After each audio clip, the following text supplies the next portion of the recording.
Good morning, good afternoon, everyone, and thank you for joining us for today's VIA VitaFlow in Association with You live webinar.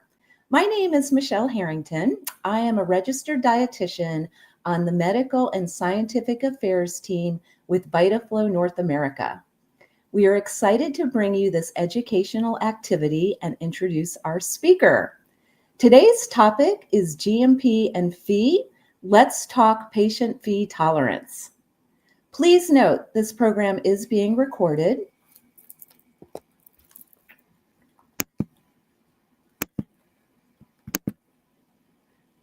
Support for this presentation was provided by VitaFlow North America, a Nestle Health Science company. The views expressed herein are those of the presenter and do not necessarily represent Nestle's views. The material herein is accurate as of the date it was presented. It is for educational purposes only and is not intended as a substitute for medical advice.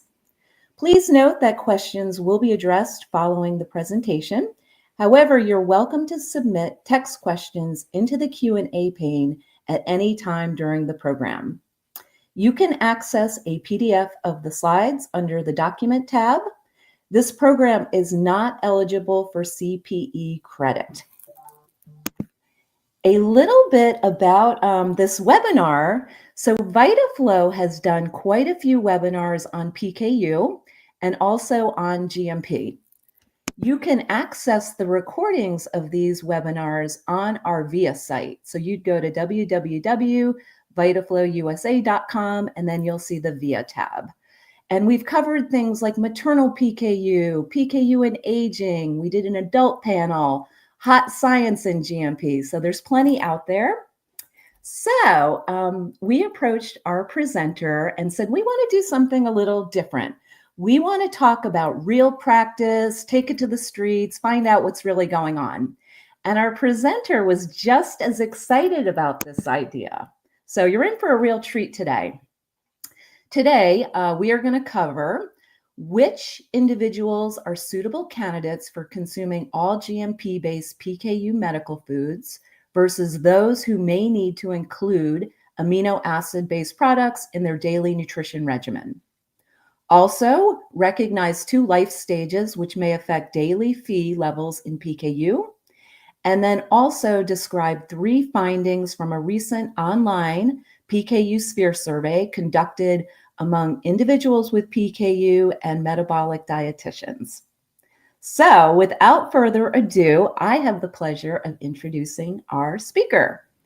Katie Ardini graduated from Southern Illinois University with a degree in nutrition and dietetics and completed her internship training at OSF St. Francis Medical Center, where she observed a single day of metabolic clinic and fell in love with the role of the dietitian. She has been working as a pediatric dietitian since 2012, providing specialized care to both children and adults with inborn errors of metabolism for 10 years at Ann and Robert H. Lurie Children's Hospital of Chicago.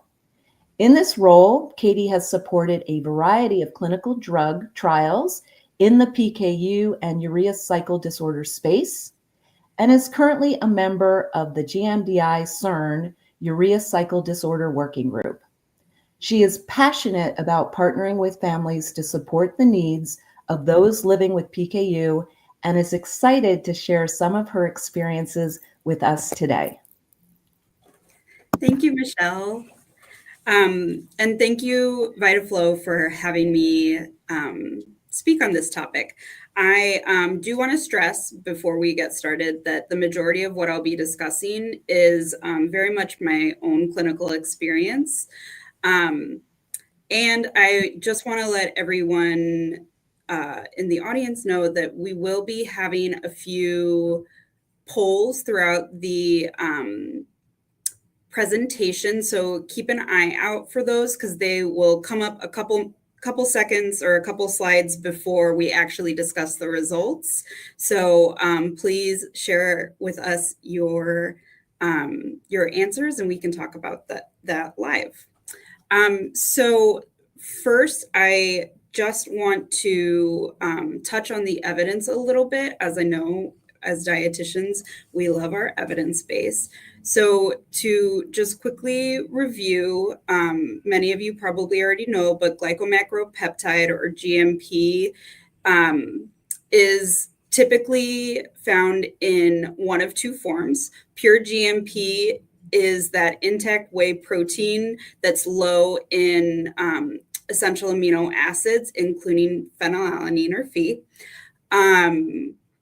This is then used to create commercial GMP, which is your pure GMP, which is then supplemented with essential amino acids. And for the PKU population, that's your essentials except for Phe. This is generally found to have about 1 to 2 milligrams of Phe per grams of protein equivalents. So it does contain some Phe, but a very small amount in comparison to your usual intact protein.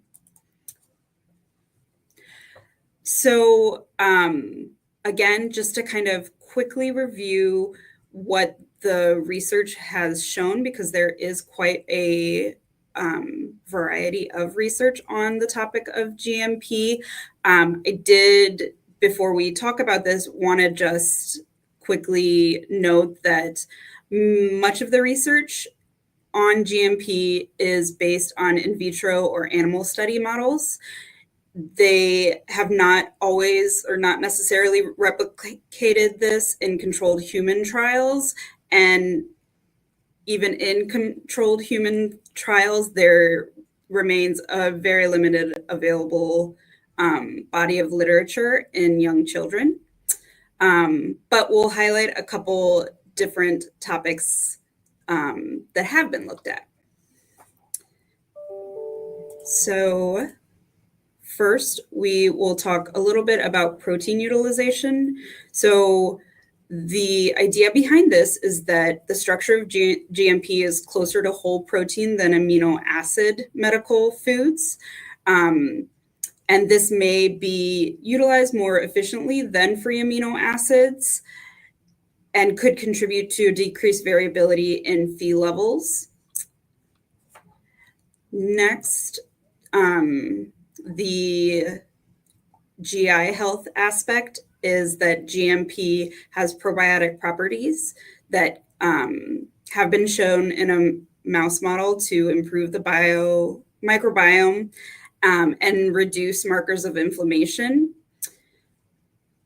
There have also been reports in teens and adults of improvement in GI symptoms, which could be related to the fact that it has a lower osmolality compared to amino acid medical foods. And lastly, the potential benefit on satiety. So there is evidence that post-meal ghrelin levels are lower after a meal of GMP compared to amino acid medical foods. This effect was shown when comparing 4 drink mixtures with GMP, amino acid, or even a combination of GMP and amino acid. And studies have not found significant effects on visual analog scales for hunger and satiety. And we'll talk a little bit more about my own observations on satiety in a little bit. Okay, so our first poll question is how many people are using GMP-based products with any PKU patients? So far it looks like about 50% are utilizing GMP often, and then 40% on occasion, with a few more reporting that they're not using it, but that they're open to use it. So that is great. It's great to know. And it looks like you should be able to see the results of the poll now. So this is really helpful as we get more into just talking about this, as I want to make sure I'm tailoring this to everyone's experience with GMP. So before we get into my experience, I think it's really important to talk about where I'm practicing. So we all know that availability of formula options is very state dependent. And I think it's important to note that here in Illinois, we are very, very fortunate to have a pretty open formulary. Formula is covered for life for anyone living in Illinois. And GMP products were first added to our Illinois formulary back in 2011. That predates my time here at Lurie's, so I cannot speak too much to that experience, although anecdotally, I've obviously read the charts of patients that I've followed and how things have gone over time. But since then, our formulary has changed to needing to add products to the state formulary to now any company who has a contract with the state of Illinois, we can use any product in their line. So there are very few limits on what products we can use. And as far as I know, we have the ability to utilize any GMP product for someone who is living in Illinois. Knowing that, I was able to kind of look at our population ahead of this presentation and find that we actually currently have about 68 patients who are using GMP containing products. Of those 68, 44 are solely using GMP products, and then the other 24 are using a combination of amino acid based products and GMP containing products. We're gonna move right into my own clinical experience, which is when I think about GMP, I've utilized it in as young as 6-month-old infants, obviously in combination with infant formula, and it should be noted that that is off-label use, but I have used it a few times in that population. When I think about who to offer GMP to, I really feel very strongly that it can be used without restrictions. We have patients as old as 70 taking GMP containing products with success. And I generally do not put a barrier between offering it based on PKU type. So classical, atypical PKU, I'm open to utilizing it in both populations. I wanted to tease out a little bit more of how we're using GMP in our clinic. So like I said, we have 68 patients who are using GMP products in any manner, whether that's one serving or all of their servings of formula. It's a pretty nice split, almost perfectly even, of about 33 under 18 using GMP and 35 above 18 using GMP. And we'll focus very much on that under 18 population for today's talk. But in that population, about 70% are taking all GMP medical formula. So the other 30% are utilizing it in combination with an amino acid-based formula. My clinical experience has also included a lot of research on pregnancy and use of both treatment modalities, including medications, and then the different types of formula. So I can confidently say that we have managed around 20 pregnancies with women taking some intake of GMP formula, and all of them resulting in healthy infants. And then I, again, just wanted to kind of highlight a little bit that because we've had GMP available to utilize since 2011, we have a good proportion of the population who were introduced to GMP before 6 years. So 25 of our patients started on GMP before the age of 6. 20 within that cohort started before the age of 3. And then we do have that tiny little bit of patients who we introduced GMP before their first birthday. And again, just want to mention that this is considered off-label use and that those decisions were made in collaboration with the PKU provider. So what I want to highlight here is some of my reasons for thinking about GMP introduction. And I listed a few, but I think the take home is really that the majority of the reasons I would introduce GMP are very similar to the reasons I would introduce amino acid based formulas. So we have had success during acute illnesses. If a child vomits their formula, they will sometimes refuse to take their formula. And I've had a lot of success with offering a GMP alternative to someone who may have been taking an amino acid formula and being able to transition to a GMP product.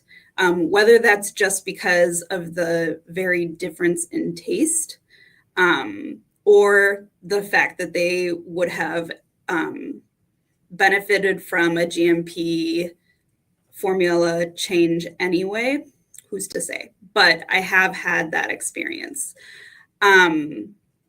Anytime a patient has needed additional protein equivalents, but not necessarily wanted to change the volume of their formula, I definitely think of GMP because there are so many varieties that are low in calories and higher in protein equivalents. And that can be very helpful. And some of the flavors are pretty unique in the GMP products and can really help like combat taste fatigue. This third point, I feel like maybe unique to Lurie's in that I know that there are different ways of managing patients who might be sapropterin responsive. I know a lot of clinics that I've talked to may still introduce like a small volume of medical formula, even if they think a child is going to be stable on sapropterin only treatment. But in our clinic, we tend to not do that for a variety of reasons. And one of them truly is that there are so many formula options. And because GMP products are very close to whole protein, it has been my experience that offering GMP formula to someone who has never been exposed to formula, I can not think of an example of it not being successful. So we tend to not start formula at birth for someone who may be starting sapropterin. And I have a case study here highlighting an example of onboarding GMP in a patient like this. And then, of course, parents or the patients may request samples of GMP containing products. If, again, this kind of goes back to my feelings on who is an appropriate candidate for GMP, but as long as it is an age-appropriate indication for the GMP product, I typically do not say no to someone trying GMP. Our patients are very active in our PKU of Illinois support group. So many times after a conference or after one of the patient events, I might get a call or an email from a company saying this patient wants to try GMP. And as long as they're over the age of 12 months, I generally say yes. I think that some families need to know that there are different options available, and some it may just be reassuring to have another option available, especially because there is so much taste fatigue that can sometimes happen. So I want to make sure we're supporting our families and typically don't say no to any of those. Okay, our next poll. What is the youngest age you've started a PKU patient on a GMP-based formula? And this one looks a little bit more split. So you should be able to see the results, but I see that the majority have used it in about 4 to 6 year olds.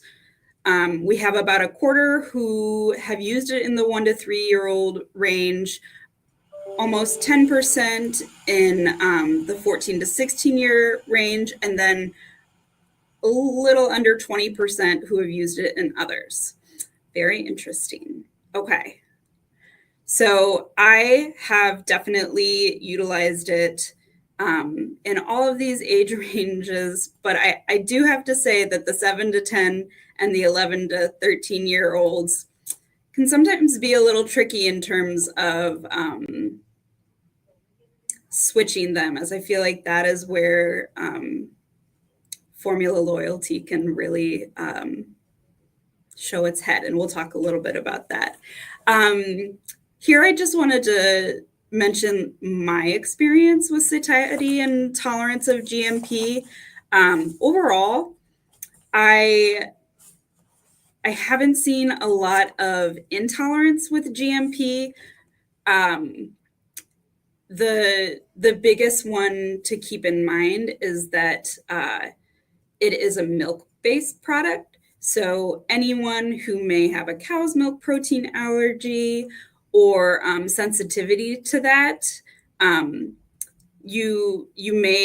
this may not be a great option for them. I know that here in the last couple of years, we had a teenager who transitioned to a GMP containing product in her teenage years, and it had truly helped her get her Phe level controls back in good control. However, she then subsequently was diagnosed with EOE, a GI condition. And once she got that diagnosis, we talked about kind of tracking her symptoms, and unfortunately were able to see a correlation between an increase in her symptoms and the GMP product. So in those very rare cases, this GMP may not be an option.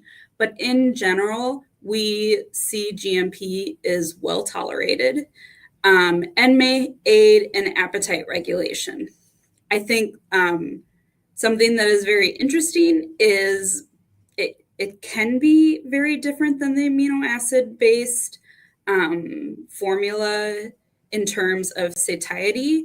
So sometimes when I've had patients who go from amino acid-based formulas to GMP, I'll get reports from the family that, oh, well, they're taking it great, but actually they have no appetite for other foods. And what I've found to be very helpful in these moments is that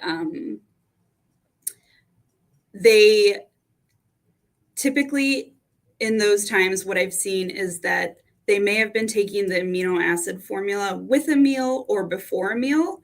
And when you switch out the amino acid formula with the GMP, you're going to get that increase in fullness sometimes. And in those moments, I've had a lot of success with changing the timing. So instead of taking your GMP formula with a meal or before a meal, let's take it afterwards. Let's at least take it halfway through the meal so that we're still ensuring formula is getting into the child, but also ensuring that they have a good enough appetite to reach their Phe goal and get the added calories that they need for the day. Oh, give me 1 second. Okay. Okay, so talked a little bit about GMP and some of our use. I did also want to just touch a little bit on just general management, birth through childhood for PKU. So some of this will be a quick review, and some of this I just wanted to kind of note where GMP can help support these goals in each age category. So we all know that our blood Phe goals are 2 to 6 milligrams per deciliter or 120 to 360 millimoles per liter in childhood.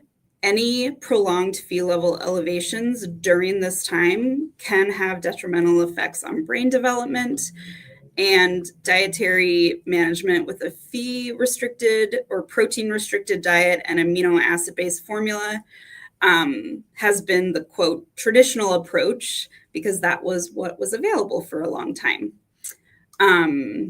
There's also some evidence that Phe tolerance can often be determined by the age of 2 to 5 years, but there's a much bigger evidence base showing that reassessment of tolerance is very important throughout life.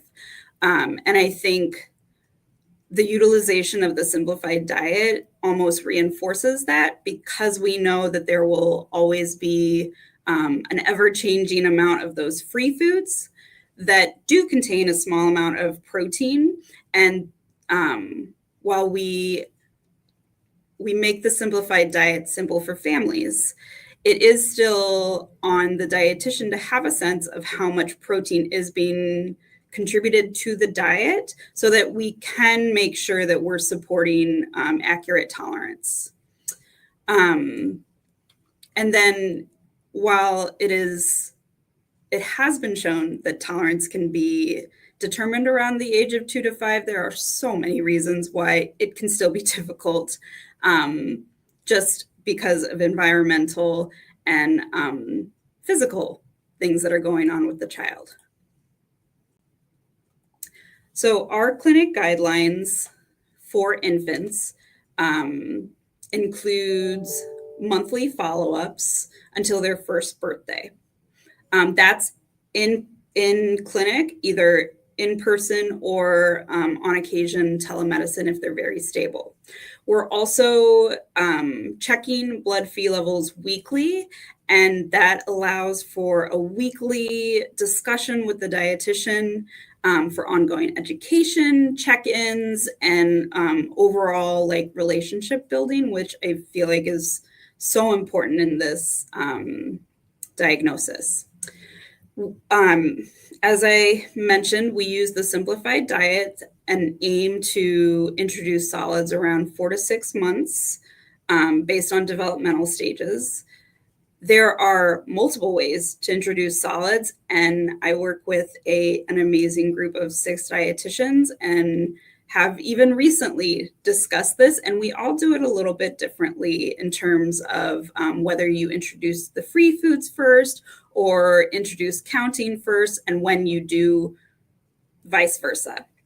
I think the other thing that is a little unique to our clinic is we're pretty aggressive with onboarding stage 2 medical formulas, and this can be as early as 6 to 9 months.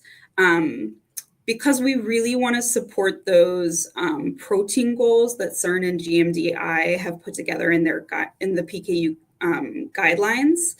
And while infants who may be on like a standard infant formula, they may be closer to meeting those protein goals. We know that while breast milk is more bioavailable and therefore we still see really good growth, by about 6 to 9 months, you start to really see that the amount of protein that we're giving may be significantly below the guidelines. And so it's always good to, if you can't increase the volume that an infant is taking, to then add in a second stage formula because you're going to get more bang for your buck in terms of the protein usually being about double per gram of powder. And so it's very easy then to not ask an infant to drink more, especially when we're also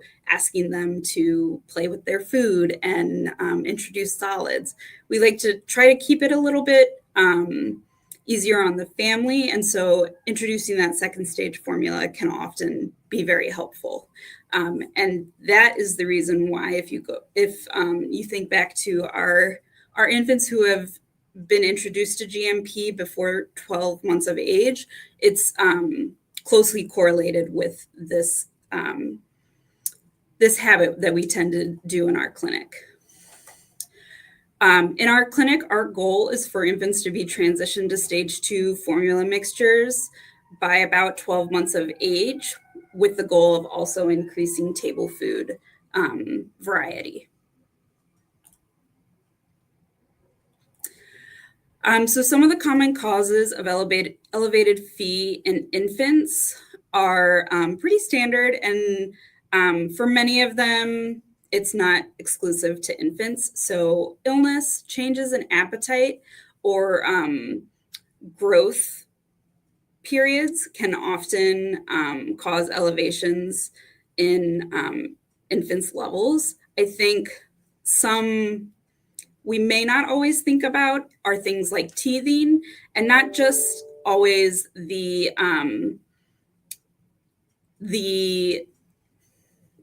state of teething, but what teething often leads to. So many times teething can lead to a decrease in appetite. For bottle or breastfeeders, they may be in pain and they may not be wanting to eat as much. Or I've seen the opposite, where they're in pain and they just want to eat and they just want to be breastfeeding because that is their comfort. There are also some non-typical things that dietitians should keep in mind. So it's not uncommon for us to notice a change in Phe control around like 3 months of age. And so many times it can be related to moms going back to work. So mom is going back to work, either a new caregiver or a daycare is now entering the picture. And without a lot of support, we may see that new caregiver isn't as well educated as we would like and may not be aware of our PKU goals. So I think checking in with families is really important. The other thing I've seen is that when moms go back to work and they were breastfeeding and now they're pumping, depending on their comfort level with pumping, depending on just so many things, they may not be overly successful and they may need some help troubleshooting or reevaluating their goals with breastfeeding/pumping, and ongoing discussions about whether a standard infant formula should be introduced is really important in these moments too. So moving on, infancy has its own challenges for PKU parents and PKU providers, and they transition so nicely into the challenges that we can see in the toddler years.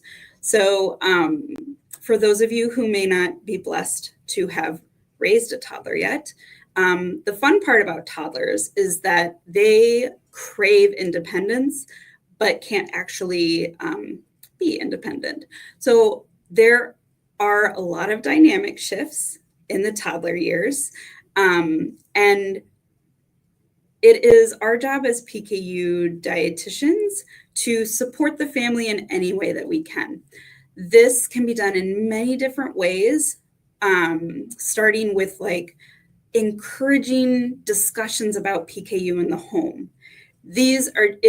We are not asking them to talk every day about PKU with their child, but We know that at 5, most children are going to be entering school, and we want parents and children to feel confident that they're going to be successful in the school environment.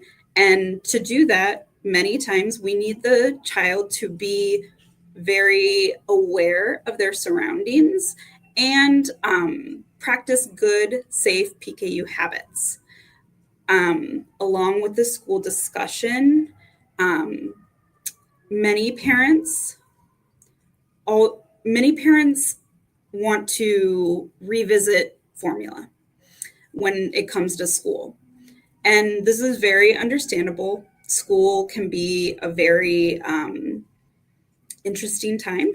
And sometimes the scheduling of formula needs to be adjusted, and parents may want to see if a ready to drink option works, or if an alternative option like some of the more food like formula options are a good choice.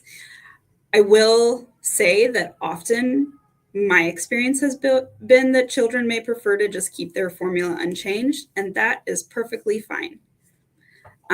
It's all about just communication with the families. Moving right along to school age, I think our clinic is very heavily focused on facilitating healthcare transition planning. So again, we've started those conversations about PKU in the toddler phase, and now in the 5 to 10-year-old phase, I want that child to be part of our conversations whenever we're talking about formula. Yes, I'm going to ask mom and dad how formula intake is going, but I also want the child to tell me how it's going. What is working? What isn't working? I also really explore factors that could impact formula intake, like simply just their personality and the desire to have control over their life. I think social pressures become more of an issue in the school-age child.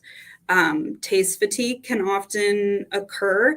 And then there's varying levels of activity, and activity, not just by itself, but what it does to the family schedule and to the child's schedule can affect formula intake as well. Thinking about taste fatigue, I think it's important to mention that oftentimes children are very loyal to their formula, regardless of whether it's an amino acid based or a GMP based formula. They may resist alternatives, and this is okay. When it's not okay is when they resist alternatives, but also are struggling with intake. So again, what I have found incredibly helpful is including the child early in these conversations so they understand the importance of formula intake, and they understand that there are alternative options if their current option is not working. When I'm considering different options, I think about adding low volume fortifiers to increase the grams of protein per ounce of formula. I think about whether it may be helpful to keep the base formula so that it still tastes a little bit like their formula. And then either keeping it as is and adding an additional serving, like a lunch option of something that might be easier to carry, or something that is giving them more protein in a smaller volume, because they only have 15 minutes at lunch to finish it, and they can't finish that full 8-ounce serving. We're lucky here in Illinois that we can mix and match to find the right combination, and I'm very grateful for that. And then quickly just wanted to touch on the tween and adolescent period. This is definitely where we're supporting the child in taking more ownership in their PKU, encouraging independence while maintaining the goals of PKU self-care, and then supporting social and emotional factors, as again, schedules can often dictate when formula is taken, and this is a problem-solving opportunity. to support the child in making those adjustments if necessary. We also know that while activity level, timing of medical formula, and low protein utilization can affect Phe levels in this tween to adolescent period, it's also very much influenced by hormonal fluctuations. And we've seen times when we sometimes need to add in formula because there's rapid growth, because they're entering puberty. And then this is an example of one of our handouts that we use to really stress that formula should be split throughout the day. And I think this is often one of the biggest factors we have to educate tweens and adolescents on, because many of them are taking all of their formula at night because they couldn't find a time during the day. And I think this is an important point to remember. Okay, one more poll, and then I will turn it over to Michelle. So do you use GMP formulas as the only medical food in your PKU patients? So here I am happy to see for many of them, and for some of them, almost everyone is using them. So that is great to see. And with that, I will turn it back over to Michelle to review some other great clinical evidence. Oh, thank you, Katie. So I just want to get everyone grounded in PKU Sphere. It's a GMP choice with great taste and clinical evidence. So it has 4 core features to support sustainable intake of prescribed medical food. These are taste, convenience, low volume, and clinical evidence. In terms of taste, GMP is a very clean taste, very popular with the patients. And then for our products, we have a 20-gram protein equivalent and a 15-gram protein equivalent in our packets. The 20-gram protein equivalent comes in vanilla, red berry, chocolate, banana, and lemon. And then the 15 is available in the vanilla and red berry. We also have a ready to drink. This comes in vanilla. So convenience, we have the packets, which are easy to travel with, and we also have the ready to drink. What does low volume look like? Well, with the packets, you take 1 packet and you just add 4 ounces of water. The ready to drink is 8 ounces. Both the packets and the ready to drink have 120 calories. For the 20 gram on the packet, 20 gram PE, and then it's also 20 gram PE for the ready to drink. And both the 20 gram for the packet as well as ready to drink provide 30 milligrams of phenylalanine. So PKU Sphere is the only GMP-based medical food evaluated long-term in children and teens, demonstrating good adherence and maintenance of metabolic control. So long-term, we actually have a 3-year growth study in kids with PKU. They looked at body composition and bone health. So that's quite lengthy. And then here are some results from a 1-year study. 50% of the subjects achieved 100% daily protein equivalent requirement with PKU Sphere. On average, the kids consumed 3/4 of their daily PE requirement without having to adjust the dietary Phe intake. And then there were no significant differences in median blood Phe and tyrosine between those taking amino acid-based medical foods and PKU Sphere.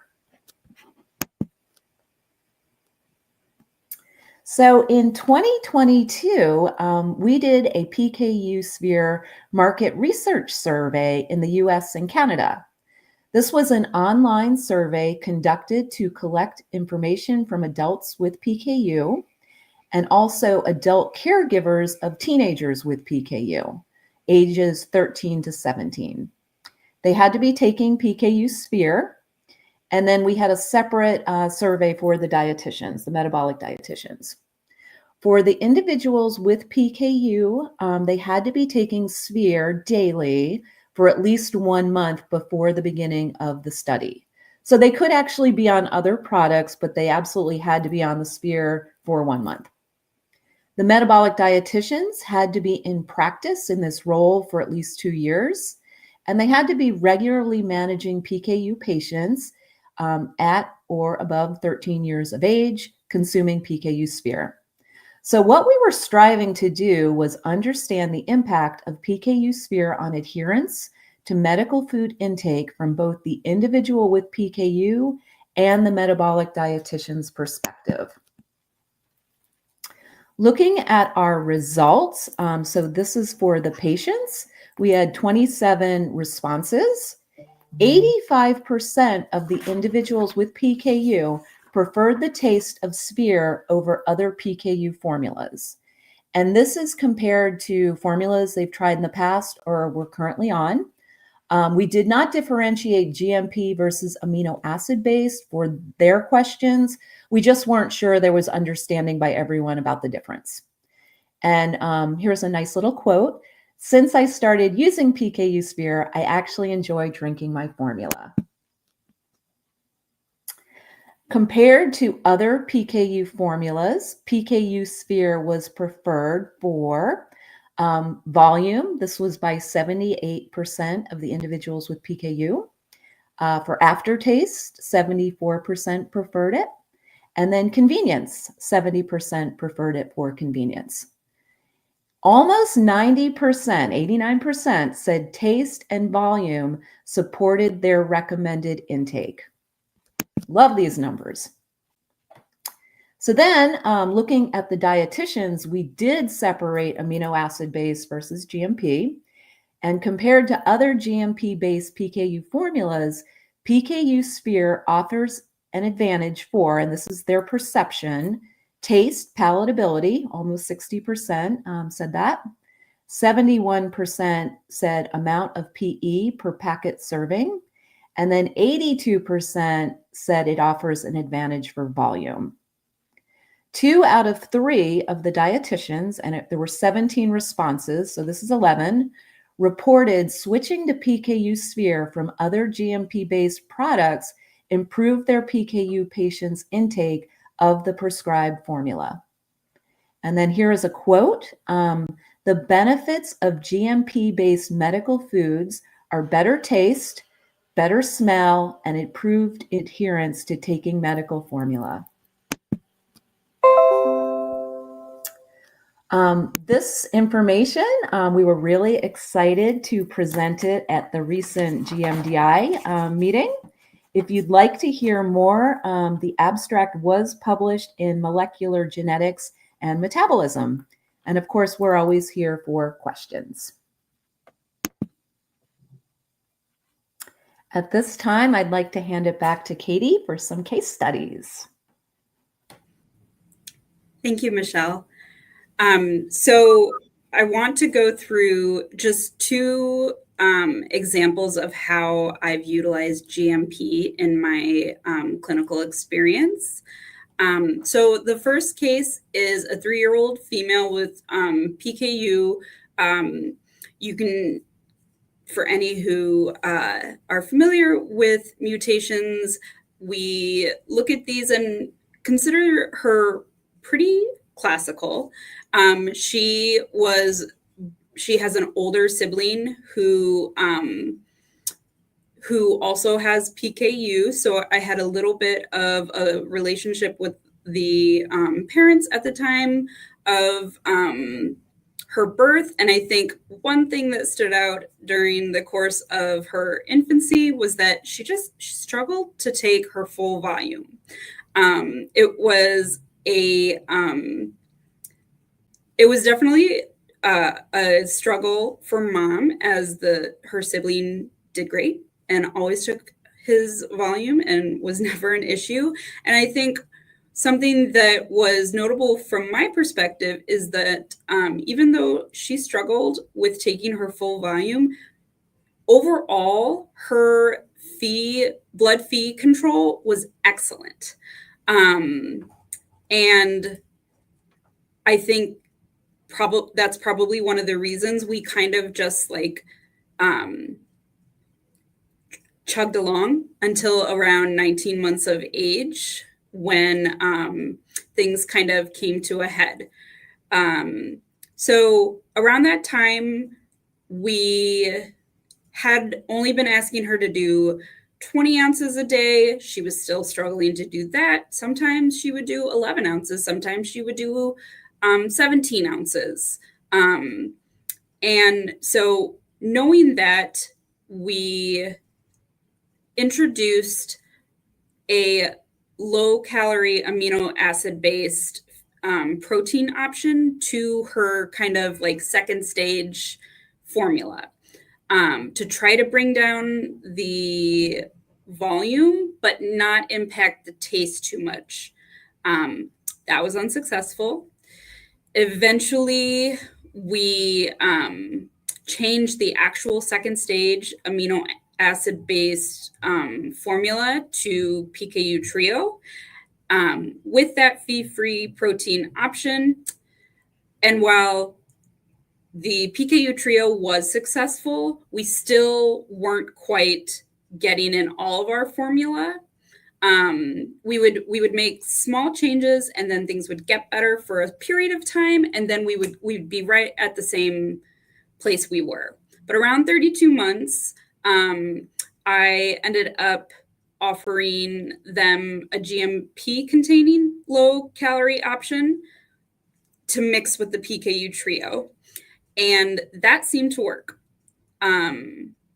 After that was incorporated, formula intake slowly improved, and we really haven't had any issues since probably around like school age. She's now 9 years old. She takes 40% of her medical food from GMP and the rest from an amino acid base. And here is just a list of her current formula. So it's 100 grams of PKU Trio, a packet of PKU Sphere 20. She's able to alternate the flavors to kind of combat that taste fatigue. We're doing 20 ounces. And with that, because she is pretty classical, it's really important for me that we're able to meet all the vitamins and mineral needs, except for some of the electrolytes, which she's getting plenty of in her diet. Here is a great picture of her Phe levels. So you can see that for the most part, Phe levels were averaging within the range. Most of these peaks, if not all of them, were associated with illnesses, which you can tell because they would spike very quickly and come right back down. But you can see that after we introduced GMP, really the control was about the same as she had been. All levels following illnesses were within the recommended treatment range. And here in 2019, we increased the GMP to support her growth and development. And again, we've got some spikes with illnesses, but overall, we were still able to maintain control. I think one thing that is notable on her growth is this top growth is her weight for age. And I do wonder, because these dots that are above the growth chart are pretty much in line with when we introduced GMP. And it is notable that you see she did have a decrease in her weight for age and was able to come back on the growth chart and kind of maintain that. And I do wonder if the satiety benefits of the GMP could be contributing to that.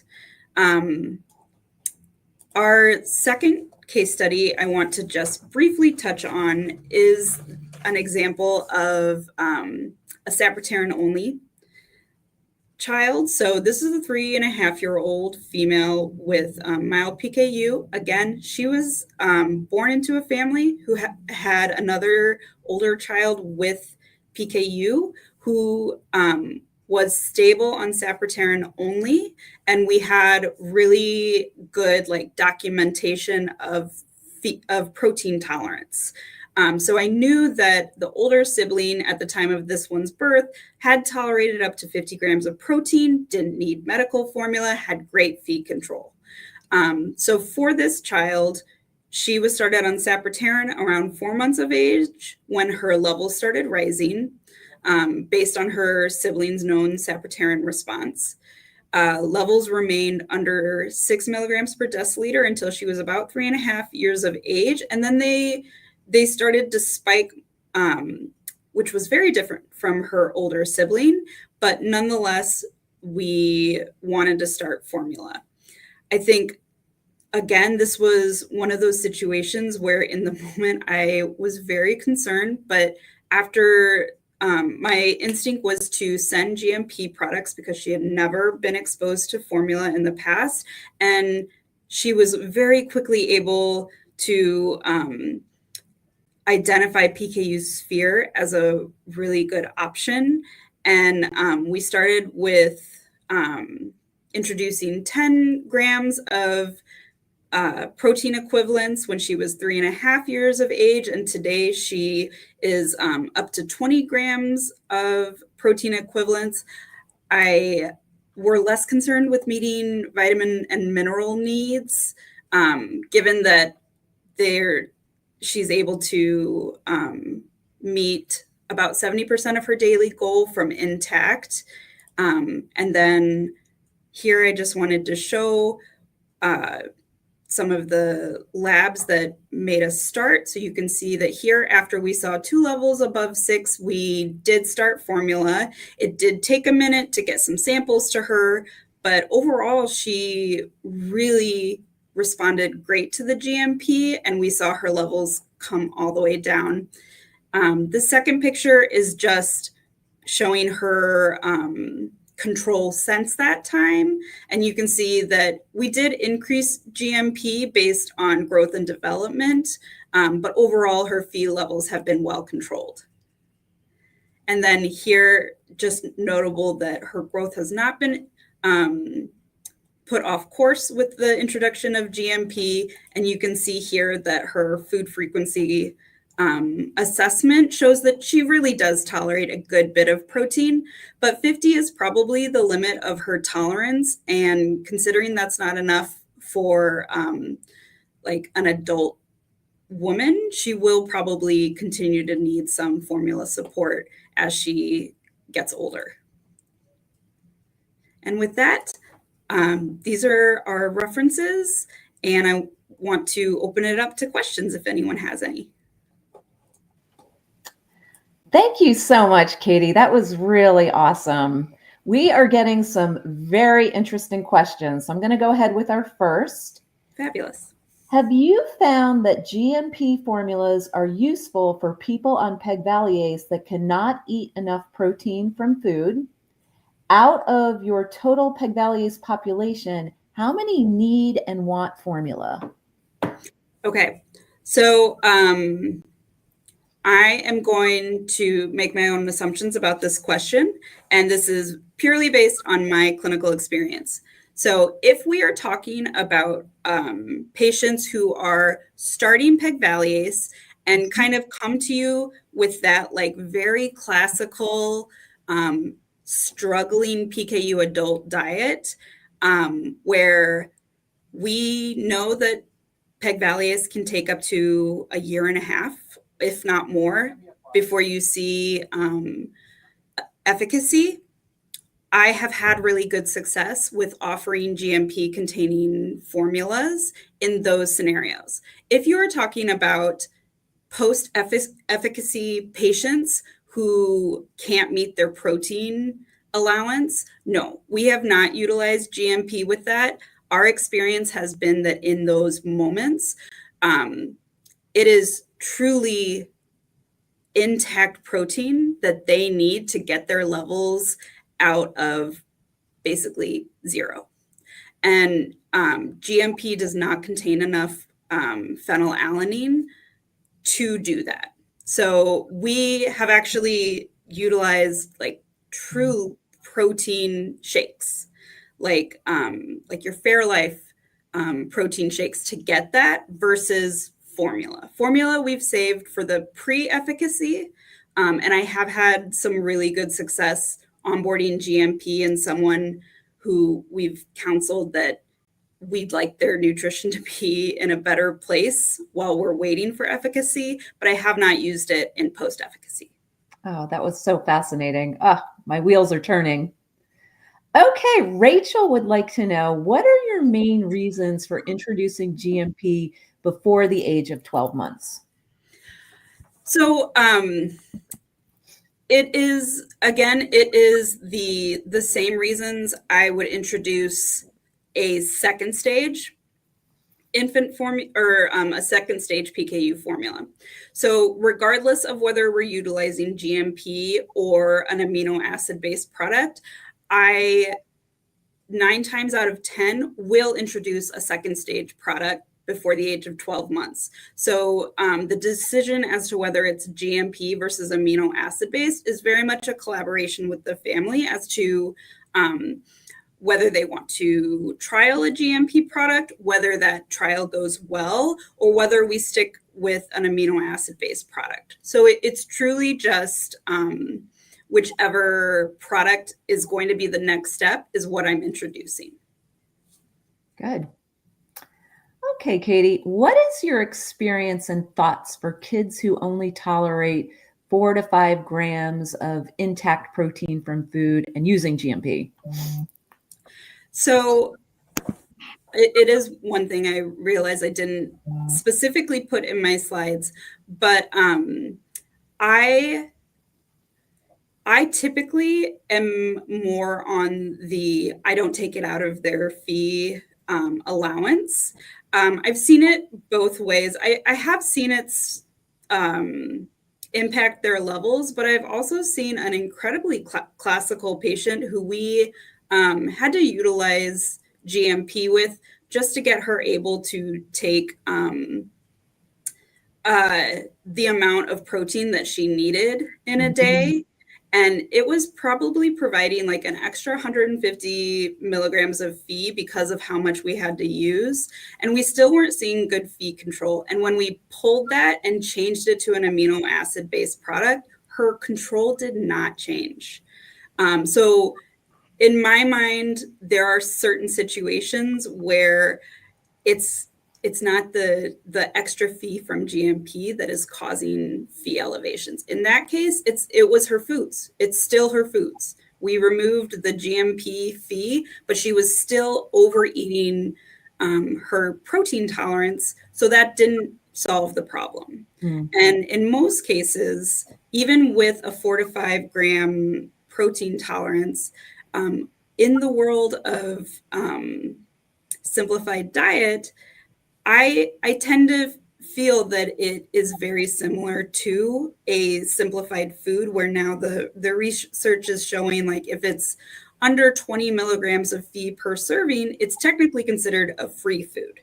I think there are very classical patients, and I've had these discussions, if not a little banter, with some very classical patients who don't do the simplified diet because they think they would have no protein to take. And I feel very similarly about GMP. Either sometimes I feel that we are over restricting people and we may not know it.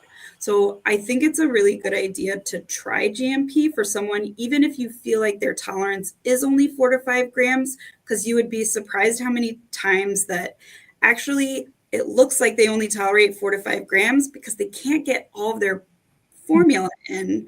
And if we can get all their formula in, they might tolerate more. Right. Okay, Katie, I think we're at time. I just want to thank you again. I'd also like to thank our audience. That was so great having you participate in our polls. We really hope that you all enjoyed the webinar and you found it helpful for your practice. This is recorded, so if you know anyone who wanted to come and missed it, you will be able to access it on our VIA website. Have a great day, everyone. And thank you again, Katie.